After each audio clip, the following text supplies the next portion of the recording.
তারা যদি যৌক্তিকতার ভিত্তিতে নিতে চান তাহলে আমি বলবো আপনাদের প্রত্যেকের হাতে কিছু ডিভাইস আছে। এই ডিভাইসগুলোর যে ম্যানুয়াল আছে, অপারেটিং ম্যানুয়াল, এটাকে ভালো মতো অপারেট করতে পারবেন কিংবা প্রপারলি কাজ করবে? অবশ্যই বলবো যে করবে না। সুতরাং নারী এবং পুরুষ দুইটা আলাদা ধরনের সৃষ্ট কর্তব্য, তাদের অধিকার, দায়িত্ব, কর্তব্য এগুলো দিয়ে দিয়েছেন। এখন কথা হচ্ছে যে তারা যদি নিজেদের এই যে সৃষ্টিকর্তা প্রদত্ত যে আইন, এটাকে ভাঙতে চায়, নিজেদের মন গড়া করতে চায়, তাহলে আমি তাদেরকে আহ্বান করব, সৃষ্টিকর্তা আপনাদেরকে যে ক্ষমতা দিয়েছে নারী হিসেবে, আপনারা প্রত্যেক মাসে একটা কষ্ট ভোগ করেন। আপনার নিজে 1 মাসের জন্য করেন, আপনার হাজবেন্ডকে আরেক মাসের জন্য কষ্টটা ভোগ করতে দেন। একটা সন্তান আপনি নিজে কনসেপ্ট করেন, গর্ভধারণ করেন, তাকে প্রসব করেন, আরেকটা আপনার হাজবেন্ডকে দেন। আপনি মুখে খাবার না খেয়ে আপনি কান দিয়ে খাবার খান।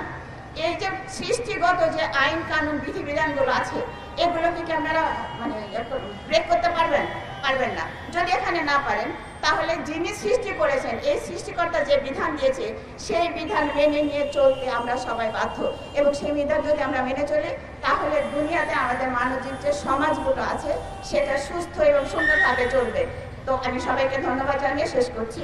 এবং গভর্নমেন্টের কাছে আমাদের যেটা অনুরোধ সেটা হচ্ছে, এই যে নারী কমিশন যে সুপারিশটা দিয়েছে, যেটা সুপারিশ, এটাকে আইনে কনভার্ট করার আগে অবশ্যই এটাকে বিচার করে বাদ দিতে হবে, নতুন কমিশন গঠন করে, এবং যেটাখানে 90% মুসলমানের একটা রিপ্রেজেন্টেটিভ থাকবে সে ধরনের একটা কমিশন গঠন করে আবার নতুন করে পরামর্শ নেওয়া হোক। ধন্যবাদ। এদের কাছ থেকে যে কমিশনের সুপারিশগুলো ছিল সেগুলোর পর্যালোচনা এবং আমাদের সুপারিশগুলো শুনেছি। আপনারা জানেন আমরা এর আগে এই সুপারিশগুলো সহ এবং এদের কারেকশনগুলো সহ আমরা একটি বিবৃতি দাখিল করেছি। এটি সোশ্যাল মিডিয়া সহ সব জায়গায় পাওয়া যাচ্ছে। আমি এখন আমাদের দেশের আপামর জনশক্তি, যারা নিজেদেরকে ইসলাম প্রিয় মানুষ মনে করেন, যারা নিজেদেরকে বলেন এটি 90% মুসলিমের দেশ, আমি তাদেরকে আহ্বান করে কিছু কথা বলতে চাই। আপনারা দেখেছেন আমরা নারী মুক্তির নেত্রীদেরকে এবং এই সুপারিশ যারা প্রণয়ন করেছে তাদেরকে বলতে শুনেছি, বলতে দেখেছি, তারা ইসলাম প্রিয় জনগণের কাছ থেকে কোনো সুপারিশ নেওয়ার বা তাদের মতামত নেওয়ার প্রয়োজন বোধ করেন নাই। আমরা এইটাকে একটি ধৃষ্টতা হিসেবে দেখতে চাই। মনে রাখবেন, আমরা যদি নিজেদের অস্তিত্ব কোথাও জানান না দেই তাহলে কেউ আমাদেরকে খুঁজে বের করবে না। সুতরাং এখানে আমি আমাদের আলেমদেরকে, আমাদের যারা ওয়াজ করেন তাদেরকে আহ্বান করে বলতে চাই যে ইসলামের প্রত্যেকটি বিধানের যেই অ্যাপ্লিকেশনকে আমরা এড়িয়ে যাব, সেই জায়গাগুলো দিয়ে বাতিল আমাদের মধ্যে ঢুকে যাচ্ছে, সেই জায়গাগুলো দিয়ে শয়তান তার পলিসিকে আমাদের মধ্যে প্রতিষ্ঠিত করার চেষ্টা করছে। আমরা দেখি আমাদের আলিমরা খুব রিসেন্টলি অল্প কিছু মানুষ কথা বলা শুরু করেছেন, কিন্তু বাংলাদেশের নারীদের পৈতৃক সম্পত্তিতে যে অধিকার তার ভাইয়ের 50% সে পাবে সেটাই এখনো নিশ্চিত হয় নাই। আমরা দেখি জেনারেশনের পর জেনারেশন ধরে নারীরা এই সম্পদ থেকে বঞ্চিত। যেহেতু আমরা এটা নিয়ে কথা বলছি না, আমরা যাদেরকে ইসলাম প্রিয় বলি আমরা এটা নিয়ে কথা বলছি না, একটা সময় আমাদের নারীদেরকে এটা দিয়ে ভোলানো হচ্ছে। আমাদের নারীরা কনভিন্স হয়ে যাচ্ছেন হ্যাঁ আমাদের 50% অধিকার দরকার, আমাদের 100% অধিকার দরকার, কিন্তু যার ইসলাম প্রদত্ত অধিকার নিয়ে আমরা আলেমরাদেরকে কথা বলতে শুনি না। আমরা সেই জাতির উত্তরাধিকারী যেখানে হযরত আয়েশা রাদিয়াল্লাহু আনহু আল্লাহ রাসূল সাল্লাল্লাহু আলাইহি ওয়াসাল্লাম মারা যাওয়ার পরেও তার সাহাবীদেরকে দ্বীন শেখাতেন।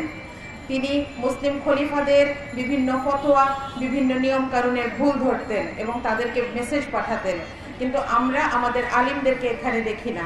আমরা যদি বাংলাদেশের ইতিহাসের দিকে তাকাই, বাংলাদেশে মাদ্রাসা প্রতিষ্ঠার ইতিহাস 150 বছরের চেয়েও পুরনো, কিন্তু এখানে আমাদের মহিলা আলিমরা কথা বলেন না, আমাদের যারা পুরুষ আলিম আছেন তারাও মহিলাদের অধিকারগুলো নিয়ে কথা বলে না, যার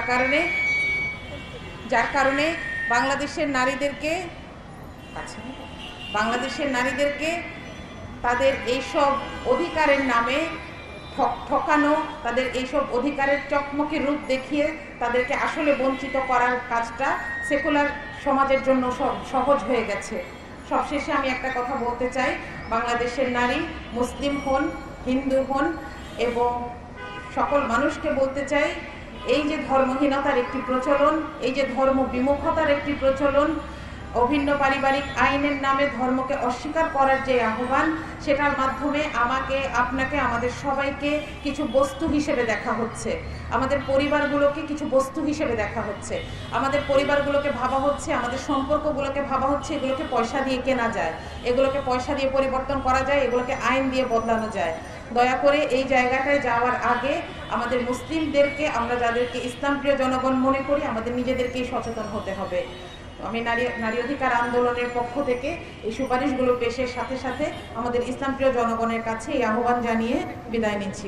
2021 সালে প্রণীত পাঠ্যক্রমে ট্রান্সজেন্ডার পরিচয়কে সমাজে গ্রহণযোগ্যতা দিয়ে মূলধারায় নিয়ে আসার কথা বলা হয়। তখন থেকে এদেশের সচেতন জনগণ এটার প্রতিবাদ শুরু করে। এরপর 2023 সালে একটি বইয়ের শরীফার গল্প যখন মানুষের সামনে আসে, তখন ক্ষোভে ফুঁসে ওঠে পুরো দেশ। সুতরাং এদেশের মানুষ পাশ্চাত্য ধারায় তৈরি এই সুপারিশ ঘৃণাভাবে প্রত্যাখ্যান করেছে।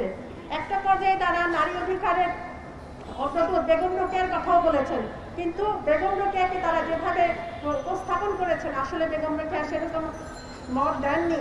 তিনি ইসলামের ভিতর থেকে নারী সম্মান চেয়েছেন। ইসলামের ভিতর থেকেই তিনি বলেছেন নারী সবচেয়ে বেশি সম্মানিত হতে পারে, এবং ধর্মকে তিনি বলেছেন নারীর সুরক্ষার সবচেয়ে বড় হাতিয়ার। কিন্তু তারা এখানে বোঝাতে চাচ্ছেন বেগম রোকেয়া ধর্মের বিরুদ্ধে ছিলেন। আসলে আমরা এটা মনে করি না। বেগম রোকেয়া ধর্মের পক্ষে ছিলেন, ইসলামের পক্ষে ছিলেন। সবশেষে আমি বলবো, নারী বিষয়ক সংস্কার কমিশনের রিপোর্ট প্রকৃত নারীর উন্নয়ন সাধিত হয়নি, বরং সমাজে বিভ্রান্তি, অস্থিরতা তৈরি করা হয়েছে, এবং সবচেয়ে বেশি যেটা করা হয়েছে ধর্মীয় অনুভূতিতে আঘাত করা হয়েছে। এই রিপোর্ট শুধু ধর্মবিরোধী নয়, এটি অগণতান্ত্রিক, এটি সংবিধান বিরোধী এবং সামাজিক মূল্যবোধের পরিপন্থী। তো আমরা এখানে নারী অধিকার আন্দোলনের পক্ষ থেকে আবারও বলছি যে সকল পর্যায়ে বিশেষজ্ঞ ও ধর্ম বিশেষজ্ঞদের নিয়ে নতুন করে কমিটি গঠন করে ন্যায্যতার ভিত্তিতে নারী সংস্কার নীতিমালা প্রণয়ন করা উচিত, এবং আমরা এর জোর দাবি জানাচ্ছি। সবাইকে অসংখ্য ধন্যবাদ। আসসালামু আলাইকুম। কিছু বক্তব্য অথবা কথা বলার জন্যই আমরা এখানে নারী অধিকার আন্দোলনের পক্ষ থেকে সকলে সমবেত হয়েছি। দিক আছে, সেগুলো বিবেচনা করার জন্য আমরাও দাবি জানাচ্ছি। তবে প্রস্তাব ইসলামের আইনের সাথে সরাসরি সাংঘর্ষিক। সেই সকল প্রস্তাবনাগুলো সংশোধন করার জোর দাবি জানাতেই আমরা এখানে একত্রিত হয়েছি। বাংলাদেশের প্রায় 90% জনগণ মুসলমান। মুসলিম পারিবারিক আইন অধ্যাদেশ 1961 অনুযায়ী এদেশের মুসলমানদের জন্য তাদের বিবাহ, তালাক, ভরণ পোষণ, উত্তরাধিকার ইত্যাদি আইন নির্ধারিত হয়, সেটা আপনারা সবাই জানেন। এই আইন ইসলামের শরিয়ার ভিত্তিতেই পরিচালিত হয়ে থাকে। এটা এখন পর্যন্ত বাংলাদেশে এইভাবেই চলছে। তবে সংস্কার কমিশনের প্রস্তাবের 3য় অধ্যায়ে বলা হয়েছে, ধর্মীয় বিধানের ভিত্তিতে পরিচালিত ব্যক্তিবাচক আইনগুলো নারীদের জন্য বিশেষভাবে বৈষম্য সৃষ্টি করেছে। তাই ওনারা অভিন্ন পারিবারিক আইন নামে একটি সিভিল ল তৈরির প্রস্তাব দিয়েছেন, যেখানে সকল ধর্মের পারিবারিক আইনগুলো একটি অভিন্ন পারিবারিক আইন বা সিভিল ল এর অন্তর্ভুক্ত হবে। অর্থাৎ সকল ধর্মের যে পারিবারিক আইন আছে সেগুলো না, একটা সিভিল আইন করা হবে, যেটা সারা দেশের সবার জন্য একই রকম থাকবে। উনাদের বক্তব্য হচ্ছে, সংস্কার কমিশনের বক্তব্য হচ্ছে, এই আইনগুলো যেটা উনারা প্রস্তাব করেছেন যে সিভিল ল যেটা, সেই আইনগুলো থাকবে ঐচ্ছিক।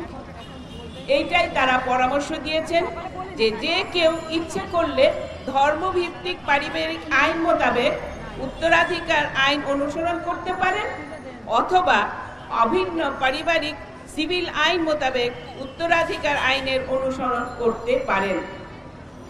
এটা তাদের নিজস্ব ইচ্ছার অধীন থাকবে। এটাই সংস্কার কমিশনের বক্তব্য। এটা ওনারা সংস্কার কমিশনের প্রস্তাবে উল্লেখ করার চেষ্টা করেছেন।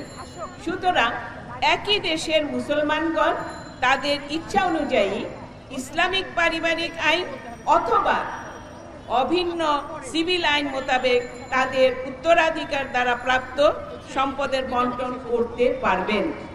আপনারা বুঝতে পারছেন, একই এই মুসলিম দেশে আমরা কেউ চাইলে আমরা ইসলামিক পারিবারিক আইন মতো আমাদের সম্পদ বন্টনের জন্য আমি আমার মতামত দিতে পারবো, আবার অন্য কেউ চাইলে না ইসলামিক ল না, আমরা সিভিল ল যেটা পারিবারিক ও অভিন্ন সেই মতোই তারা এই লাইনগুলো ফলো করতে পারবেন। এটাকে ঐচ্ছিক করার পরামর্শ ওনারা দিয়েছেন। তারা বলছেন ধর্মের সাথে কোনো সংঘর্ষ নয় এতে, তবে যার যার নিজস্ব মতামতের ভিত্তিতে এই আইন প্রয়োগ করার অধিকার সকলকে দেওয়া হবে। এখন যদি এই প্রস্তাব বাস্তবায়িত হয় তাহলে একই পরিবারের, ধরেন একটি পরিবারের সম্পদ বন্টনের জন্য যদি ব্যবস্থা করা হয়, তখন মনে করেন সেই পরিবারের ভাই বলল যে ইসলামী পারিবারিক আইন মোতাবেক আমি আমার সম্পদের বন্টন চাই, অর্থাৎ ইসলামী আইন মোতাবেক যেটা কোরআনের স্পষ্ট নির্দেশনা দেওয়া হয়েছে। সূরা নিসা 4 নম্বর সূরার 11 নম্বর আয়াতে আপনারা জানেন স্পষ্টভাবে নির্দেশনা দেওয়া হয়েছে যে ইসলামী পারিবারিক আইন মতে একটা সম্পত্তি বাবার যখন ভাগ হবে, তার 2 ভাগ সম্পত্তি যদি ছেলে পায় তাহলে 1 ভাগ পাবে মেয়ে। এটাই ইসলামের আদেশ এবং এটার ব্যাখ্যা এবং এটার বাকি ব্যাখ্যা বিশ্লেষণে আমি যাওয়ার প্রয়োজন মনে করছি না, কারণ এটা কোরআনের নির্দেশ। এখন যদি ভাই এইভাবে বলে যে ইসলামী পারিবারিক আইন মতো বন্টন চাই, কিন্তু সেই একই পরিবারের বোন যদি বলে যে না আমি অভিন্ন সিভিল আইন মোতাবেক সম্পত্তির বাবার সম্পত্তির বন্টন চাই, অর্থাৎ ভাই এবং বোনের সম্পত্তি সমান সমানে ভাগ হবে, তখন বিচারক কার কথা মতো সম্পত্তি বন্টন করবেন ইত্যাদি অনেক সমস্যার সম্মুখীন হতে হবে যদি একই দেশে 2 ধরনের আইন বর্তমান থাকে। আপনারা বুঝতে পারছেন যে আমরা একই দেশে যদি 2 রকম আইন রাখি তাহলে আমরা কোনটা ফলো করব। যদি ঐচ্ছিক দেওয়া হয়, একই পরিবারের থেকেই 2 রকম মতামত আসলে তখন আমরা কোন ফলো করে চলব। তার চেয়েও বড় কথা, আমরা মুসলমান, আল্লাহর আইনের বাইরে যাওয়ার অধিকার আমরা রাখি না। কিন্তু এই প্রস্তাব বাস্তবায়িত হলে, যে প্রস্তাব ওনারা দিয়েছেন সেই প্রস্তাব যদি বাস্তবায়িত হয় তাহলে তাদেরকে, অর্থাৎ এদেশের মুসলমান জনগোষ্ঠীকে অন্যায় পথে যাওয়ার, অর্থাৎ আল্লাহর নির্দেশের পথের বিপক্ষে যাওয়ার সুযোগ করে দেওয়া হবে। সূরা আহজাব 33 নম্বর সূরার 36 নম্বর আয়াতে বলা হয়েছে, আল্লাহ বলেছেন যে আল্লাহ ও তার রাসূল কোনো কাজের আদেশ করলে কোনো ঈমানদার পুরুষ ও ঈমানদার নারী সে বিষয়ে ভিন্ন মত প্রকাশের ক্ষমতা নাই যে আল্লাহ ও তার রাসূলের আদেশ অমান্য করে, তবে সে প্রকাশ্য পথভ্রষ্টতায় পতিত হবে। অতএব আল্লাহর যে আইন বা নির্দেশ অমান্য করা কোনো মুসলিমের কোনো অধিকার নেই। এবং সূরা নিসাতে যে নির্দেশ দিয়েছে সেইটার আমি ব্যাখ্যাতে যাব না, সেটা আল্লাহর নির্দেশ, এটার বাইরে যাওয়ার অধিকার আমাদের নেই। সুতরাং বাংলাদেশের মুসলমান জনগোষ্ঠীকে এই ফিতনায় যদি আমরা ফেলি, এই আইন প্রণয়নের দ্বারা এই ফিতনায় ফেলার জন্য আইন প্রণয়নকারীগণ এবং পরামর্শ দানকারীগণ সকলেই অবশ্যই আল্লাহর কাছে জবাব দিতে হবে, জবাবদিহি করতে তাদের হবে এই ব্যাপারে যে আল্লাহর আদেশের বিপক্ষে যাওয়ার জন্য আমরা আমাদের দেশের মানুষকে উৎসাহ দিয়ে সুযোগ করে দিই। সংস্কার প্রস্তাবের 12 অধ্যায়ে বলা হয়েছে নারীদের একটি চ্যালেঞ্জ বা সমস্যা হচ্ছে যৌনকর্মীদের শ্রমিক হিসেবে স্বীকৃতি না থাকা। এটা তাদের একটা বলা হয়েছে যে নারীদের জন্য এটা একটা সমস্যা, এবং তারা অন্তর্বর্তী সরকারের কাছে দাবি জানিয়েছেন যে শ্রম আইনে যৌনকর্মীদের শ্রমিক হিসেবে স্বীকৃতি প্রদান করতে হবে, এটা তাদের প্রস্তাবনা। এটি অবশ্যই একটি চরম ঔদ্ধত্যপূর্ণ দাবি। এবং সমস্ত নারী সমাজের জন্য চরম অপমানকর একটা দাবি। সমগ্র বিশ্বের বর্তমান সভ্য সমাজে কোথাও এখন পর্যন্ত পতিতাবৃত্তিকে সামাজিকভাবে মেনে নেওয়া হয়েছে বলে আমাদের জানা নেই। আর ইসলাম তো জিনা, ব্যভিচার, বিবাহ বহির্ভূত যৌন মিলন অর্থাৎ এক্সট্রাম্যারিটাল সেক্স এবং পতিতাবৃত্তি ইত্যাদিকে হারাম বা মহাপাপ বলে ঘোষণা করেছেন।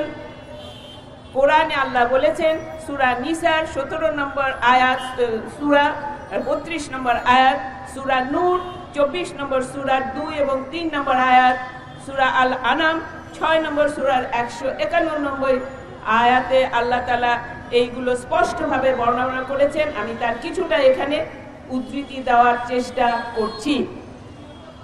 কোরআনে আল্লাহ বলেন, সূরা নিসায় আল্লাহ বলেছেন, সূরা ইসরাতে আল্লাহ বলেছেন, তোমরা ব্যভিচারের কাছেও যেও না, নিশ্চয় এটা অশ্লীল ও মন্দ কাজ। অতএব আল্লাহ নির্দেশ দিচ্ছেন তোমরা অশ্লীলতা, ব্যভিচার যেগুলা তার কাছেও যেও না। তাহলে সেইখানে আমরা সেটাকে কিভাবে সামাজিকভাবে স্বীকৃতির কথা চিন্তা করতে পারি। সূরা নূর 24 নম্বর সূরাতে বলা হয়েছে ব্যভিচারীদেরকে মুমিনদের জন্য হারাম করা হয়েছে। যারা ব্যভিচারে লিপ্ত তাদেরকে মুমিনদের জন্য হারাম করে দেওয়া হয়েছে। সূরা আল আনাম 6 নম্বর সূরার 151 নম্বর আয়াতে আল্লাহ তাআলা বলেছেন, ব্যভিচার বা ফাহিশা কাজ বা নির্লজ্জতার কাছেও তোমরা যেও না, প্রকাশ্যে হোক কিংবা অপ্রকাশ্যেই হোক। এখন সংস্কার প্রস্তাবে এই অতি জঘন্য পাপ কাজকে সমাজে প্রতিষ্ঠিত করার এবং একে পেশা হিসেবে স্বীকৃতি দেওয়ার দাবি জানানো হয়েছে। আমরা এর ঘোর বিরোধিতা করছি।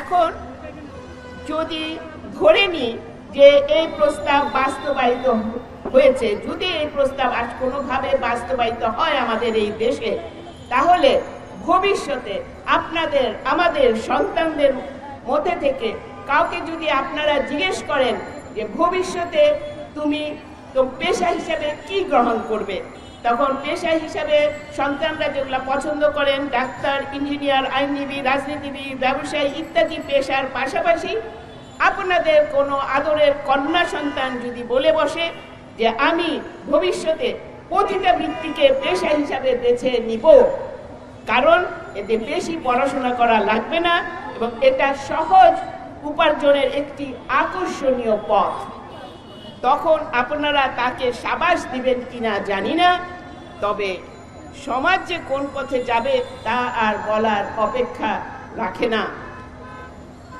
বর্তমানে আমাদের সমাজে গোপনে অনেক ধরনের অশ্লীল কাজ হয়ে থাকে। সেখানে সামাজিকভাবে যদি এগুলিকে আমরা স্বীকৃতি দিই সমাজের অবস্থা, তাহলে সমাজের অবস্থা যে কি হবে তা ভাবলে ভয়ে শিউরে উঠতে হয়।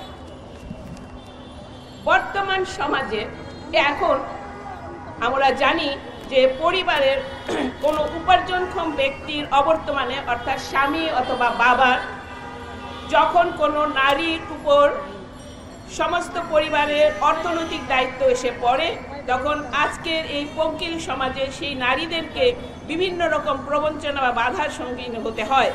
সেখানে যদি পতিতাবৃত্তি বা বিবাহ বহির্ভূত যৌনাচারকে যৌনকর্মীর নামে সমাজে প্রতিষ্ঠা দেওয়া হয়, তখন তাদের জন্য সহজ পথ অনেক কঠিন ও পঙ্কিল হয়ে যাবে এবং পদস্খলনের সম্ভাবনাও প্রবলভাবে বৃদ্ধি পাবে। তাছাড়া এই পেশায় জড়িত থাকার জন্য এই ব্যক্তিদের স্বাস্থ্য ঝুঁকির কথা তো বাদই দিলাম, যে কিনা বিবাহ বহির্ভূত যৌনাচার উৎসাহিত করার ফলে সমাজে বৃদ্ধি পেয়ে থাকবে। 90% মুসলমানের এই দেশে এ ধরনের জঘন্য প্রস্তাব করার কেনই বা তাদের ইচ্ছা হয়েছে জানি না, যেখানে পতিতাদেরকে পুনর্বাসিত করা এবং সঠিক পথে আনার সকল প্রচেষ্টা উন্মুক্ত করা আমাদের উচিত এবং এটাই আমাদের জন্য অবশ্য করণীয় কর্তব্য যে তাদেরকে আমরা প্রতিষ্ঠিত করব। নারীগণ যুগে যুগে দেশে দেশে বিভিন্নভাবে বঞ্চিত হচ্ছে, নির্যাতিত হচ্ছে, এবং ইসলাম নারীকে আপনারা জানেন মুক্তির পথ দেখিয়েছে, এবং ইসলামের যে মুক্তির পথ দেখিয়েছে, কিন্তু তা আমরা সমাজে এখনো অধিকাংশ ক্ষেত্রে বাস্তবায়িত করতে পারি নাই। আমাদের সমাজে ধর্মের নামে যে সকল ধর্মের অপব্যবহার হচ্ছে তা রোধ করতে আপনাদের সকলের সাথে আমরাও জোর গলায় আওয়াজ তুলব, প্রতিরোধ করবে। ধর্মের নামে হিল্লা প্রথা ইত্যাদি ধর্মবিরোধী কাজের বিপক্ষে আওয়াজ তুলুন, আমরাও আপনাদের সাথে থাকব। তবে মুসলিম হয়ে মুসলিম সংখ্যাগরিষ্ঠ দেশে এই ধরনের ইসলাম বিপক্ষে গিয়ে আইন প্রস্তাব প্রণয়নের কোনো ধৃষ্টতা দেখানো উচিত নয়। এবং এছাড়াও এই ইসলামী আইনের সাংঘর্ষিক এই সংস্কার প্রস্তাবে যে ধরনের প্রস্তাব দেওয়া হয়েছে সব কিছু সংশোধনের জন্য আমরা জোর দাবি জানাচ্ছি নারী অধিকার আন্দোলনের পক্ষ থেকে। অতএব বর্তমান সংস্কার কমিশনের সদস্যদের সংযোজন বিযোজনের মাধ্যমে এই দেশের অধিকাংশ নারী সদস্যদের প্রতিনিধিত্বশীল এক নতুন কমিশন গঠনপূর্বক সংস্কার প্রস্তাব সমূহের পরিবর্তন ও সংশোধনের জন্য বিশেষ দাবি জানিয়ে আমি এখানে আমার বক্তব্য শেষ করছি। আসসালামু আলাইকুম।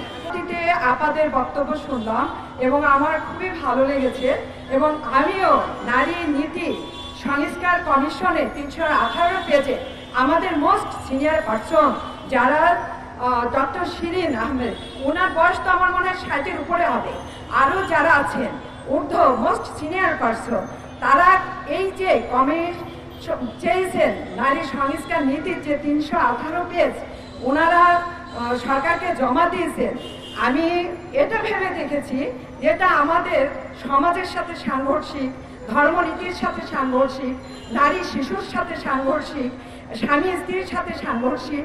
আমি যখন ঘরে যাই, আমার ছেলে যদি প্রশ্ন করে যে মা তুমি কি আমাকে বের করে দিবে, আমার বাবা যদি আমাকে সন্দেহের দৃষ্টিতে তাকায় যে আমার মেয়ে কি বৃদ্ধাবস্থায় দেখবে, এই অবস্থার মধ্যে আমরা এখন অবস্থান করছি। এই জন্য আমরা বলতে চাচ্ছি যে আমাদের কি ভাবা উচিত, আমরা কি সম অধিকার চাচ্ছি, আমরা কি আসলে আমরা নারীরা কি চাচ্ছি, এখন এই জিনিসটা সামনে এসে গেছে। এই জন্য আমরা ঘরে থাকতে চাচ্ছি না, আমরা ঘরে না থেকে আমরা দেখেন এখানে খেয়াল করে আপামর জনসাধারণ যারা আছে সবাই কিন্তু সাধারণ, বা এখান থেকে আজকে আমরা শিক্ষা নিতে পারি, এবং আমাদের মোস্ট সিনিয়র যে আপারা আছেন তাদেরকে অনুরোধের সাথে বলতে পারি, আপা আমরা সংঘর্ষ চাই না, আমি আমার বাবার সাথে সংঘর্ষ চাই না, সন্তানের সাথে সংঘর্ষ চাই না, স্বামীর সাথে চাই না, আমরা শান্তি চাই। আর শান্তি চাই এই জন্য তারপরে আমি প্রায় 10টা কোরআনের ডাইরেক্ট সাংঘর্ষিক যে নিয়মগুলো দেখেছি সেগুলো আমি বাতিল চাই, এবং নতুন করে আমি চাই তারা ভাবুক, এবং এখানে যারা ইসলাম সম্মিলিতভাবে আলেম সমাজে যে নারীরা আছে এবং আরও যারা কর্মক্ষেত্রে আছেন, যারা ইসলাম সমমনা রাগ করে নয় সমতার বিনিময়ে যারা এগিয়ে আসবেন, সেই নারীদেরকে 50-50 ভাবে নেওয়া যায়, এবং নতুন করে আমরা নারী নীতি সংস্কার আবার আমরা তৈরি করি, এবং গভর্নমেন্টকে বলবো যদি তারা এখান থেকে সরে না আসে তাহলে 90% মুসলিম দেশে আমরা এটা বাতিল চাই।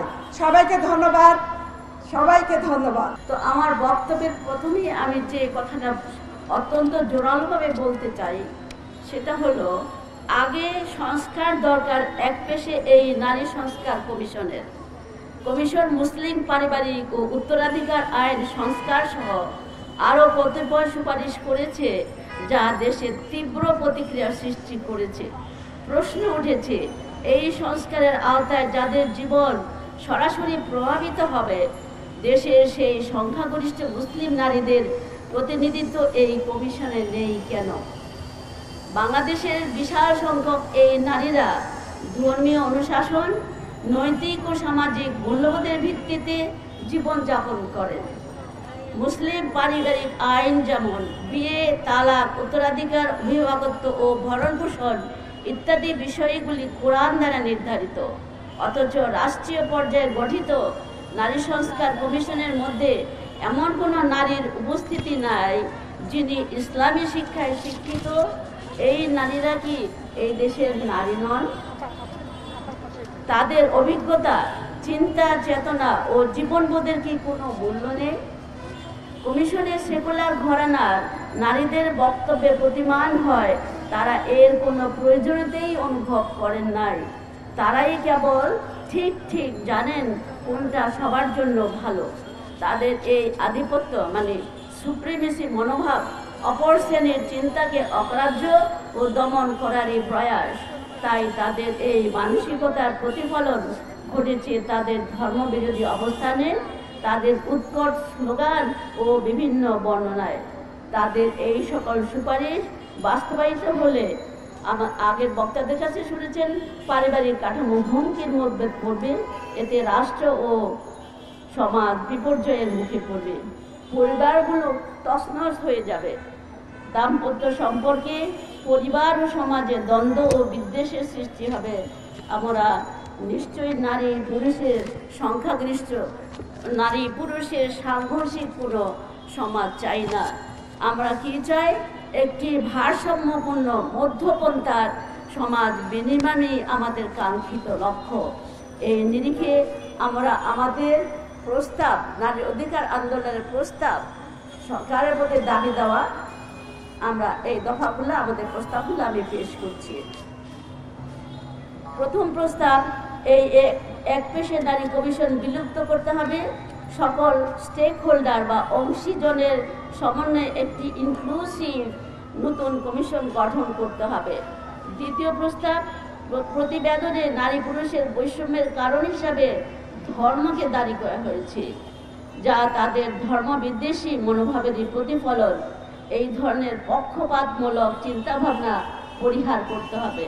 তৃতীয় প্রস্তাব, পতিতাবৃত্তিকে অপরাধ হিসেবে চিহ্নিত না করে একে আইনি স্বীকৃতি দেওয়ার সুপারিশ করা হয়েছে। এই পেশা নারীর জন্য চরম অবমাননাকর, তার প্রতি অত্যন্ত এটা একটা জুলুম, এটি গণতান্ত্রিক শাসন ব্যবস্থার সাথেও সাংঘর্ষিক, তাই এই সুপারিশ বাতিল করতে হবে। চতুর্থ প্রস্তাব, কমিশন সর্বক্ষেত্রে নারী পুরুষের সমতা বিধানের সুপারিশ করেছে, কিন্তু সর্বক্ষেত্রে এই 50-50 কি বাস্তবসম্মত? চাকরির ক্ষেত্রে বা অফিস আদালতের ক্ষেত্রে হলেও দাম্পত্যের জীবনে কি এটা 50-50 একদম বাস্তবায়ন করা কি বাস্তবসম্মত? ইসলাম এটির একটি সুন্দর সুরাহা করেছে।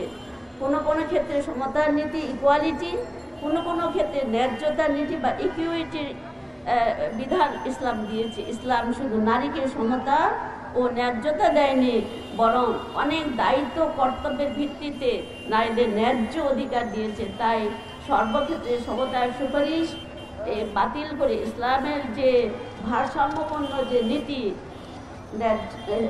সমতা এবং ন্যায্যতা ক্ষেত্র বিশেষে সেটা বহাল রাখতে হবে। পঞ্চম প্রস্তাব, জাতিসংঘের নারীর প্রতি সকল প্রকার বৈষম্য বিলোপ সনদ সিডু, যেটা এর দুটি ধারা সরকার এখন পর্যন্ত রিজার্ভ রেখেছে। এই ধারা দুটি হলো 2 ও 16(1) গ, কিন্তু এই কমিশন এই সংরক্ষণ প্রত্যাহার করতে বলেছে। আমরা বলছি এই সংরক্ষণ রাখতে হবে, এটা প্রত্যাহার করার সুপারিশ বাতিল করতে হবে। ষষ্ঠ প্রস্তাব, সংস্কার কমিশন পুরুষের তুলনায় নারীদের সম্পদ বন্টনে সমান অধিকারের সুপারিশ করেছে। ইসলাম নারীদের পুরুষের অর্ধেক সম্পদ দিয়েছে, তার সাথে পুরুষের জন্য নারীদের দায় দায়িত্ব বা ভরণ-পোষণ ফরজ বা অত্যাবশ্যক করেছে। নারীদের কোনো আর্থিক দায় দায়িত্ব নেই, এমনকি তারা যেটা নিজের সম্পদ সেটা তারা সংসারের জন্য খরচ করতে, ব্যয় করতে বাধ্য নয়। নারীদের কোনো আর্থিক দায় দায়িত্ব নেই। অধিকারের সাথে সাথে দায়িত্বের ব্যাপারটি কিন্তু দেখতে হবে। ইসলাম এখানে ভারসাম্য এনে দিয়েছে, তাই এটি লজিক্যাল এবং ন্যায্য। নারীর জীবনকে এর মাধ্যমে অনেক সহজ করে দেওয়া হয়েছে, তাই ইসলামের উত্তরাধিকার আইন বলবৎ থাকতে হবে। সপ্তম প্রস্তাব, অভিন্ন পারিবারিক আইনের মাধ্যমে সব ধর্মের নারীদের বিয়ে, তালাক, বিবাহত্ব, উত্তরাধিকার নিশ্চিত করার জন্য অধ্যাদেশ জারি করার প্রস্তাবটি পুনর্বিবেচনা করে কোরআন বিরোধী সকল ধারা বাতিল করতে হবে। এর আগে আমাদের বোনদের কাছ থেকে আপনারা এর যুক্তি শুনেছেন।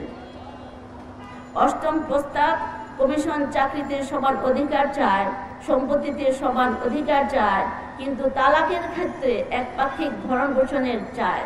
এখানে সমাধান নীতি রইল কোথায়? একদিকে কমিশন পতিতাবৃত্তিকে আইন বৈধতা দিতে চাচ্ছে, আইনি বৈধতা দিতে চাচ্ছে, অন্যদিকে ধর্ষণের শাস্তিও চাচ্ছে, আবার স্ত্রীর অসম্মতিতে ম্যারিটাল রেপ আখ্যা দিয়ে ধর্ষণের আইনের আওতায় আনার সুপারিশ করেছে। এরপর কি আর এই সংসার টিকবে, না এরপর সমাপ্তি ঘটবে? এই হাস্যকর দাবি বাতিল করতে হবে। নবম প্রস্তাব, কমিশন বহুবিবাহ বিলোপ করার প্রস্তাব করেছে। ইসলাম ইসলামে এটা মনে রাখা দরকার, ইসলামে বহু বিবাহ কিন্তু অবাধ নয়, এটা অত্যন্ত শর্ত সাপেক্ষ। সেই শর্তগুলো পুরা করতে পারলেই একজন পুরুষ যেতে পারে। সেই প্রয়োজনটা দেখতে হবে, প্রয়োজনটা আসলে প্রয়োজন কিনা। এটা কিন্তু অবাধ নয়, এটা অত্যন্ত একটা মিসকনসেপ্ট একটা দিক। তারপরে শর্ত সাপেক্ষে জায়েজ হয়েছে। বহু বিবাহের ক্ষেত্রে ইসলাম প্রয়োজনের দিকটি বিবেচনা করেছে, তাই এই দাবি অপ্রয়োজনীয় বলে বাতিলযোগ্য। কমিশন একদিকে বহু বিবাহ বিলোপ চাচ্ছে, অন্যদিকে পতিতাবৃত্তির আইনি বৈধতা চাচ্ছে। এটা কি স্ববিরোধিতা নয়? এতে একজন পুরুষ দায়িত্ব নেওয়া ছাড়াই বহু নারী গমনে উৎসাহিত হবে। আগেই বলেছি, ইসলাম বহু বিবাহ অবাধ নয়, বরং শর্ত সাপেক্ষ। দশম প্রস্তাব, কমিশন বিয়ে বিচ্ছেদের সময় স্ত্রীর মোহরানা আদায়ের সুপারিশ করেছে, কিন্তু ইসলাম এর চেয়ে উন্নত ব্যবস্থা করেই তো রেখেছে। স্বামী স্ত্রী মিলনের আগে মোহরানা আদায় করা ফরজ করা হয়েছে, অন্যথায় বিয়ে জায়েজ হবে না বলে ঘোষণা দিয়েছে। সুতরাং এই সুপারিশ গ্রহণযোগ্য নয়। পরিশেষে আমি বলতে চাই, আল্লাহ রাব্বুল আলামিন বিশ্ব চরাচর সহ নারী ও পুরুষকে সৃষ্টি করেছেন এবং নারী পুরুষকে তার স্বভাবস্বরূপ বৈশিষ্ট্য বা যেটা ইসলাম আছে ফিতরাতের উপর সৃষ্টি করেছেন। কিন্তু নারীবাদীরা এই ফিতরাতকে, নারীর এই বৈশিষ্ট্যটাকে স্বীকার করতে চায় না, তাই তারা নারীর উপযোগী কর্মসংস্থানের ব্যবস্থা করতে বলে না। নারীকে নির্বিচারে শ্রম বাজারে টেনে এনে নারীর উপর 3 গুণ বোঝা চাপিয়ে দেওয়ার চেষ্টা চালানো হচ্ছে। এটি তার উপর জুলুম। এতে তার ব্যক্তিত্ব ও মানসিক স্বাস্থ্যের চাপ বাড়ছে। কিছু পেশা এমন যা নারীকে পণ্য হিসাবে পরিগণিত করছে এবং পুরুষের উপভোগের বস্তুতে পরিণত করেছে। আমরা নারীর সার্বিক কল্যাণ ও সত্যিকারের ক্ষমতায়ন চাই। ক্ষমতায়নের নামে আপনার নারীকে পণ্য হিসাবে ব্যবহারে আমরা ঘোর বিরোধী এবং তীব্র প্রতিবাদ জানাচ্ছি। আপনাদের সকলকে ধন্যবাদ। এই বলে আমি আমার বক্তব্য শেষ করছি।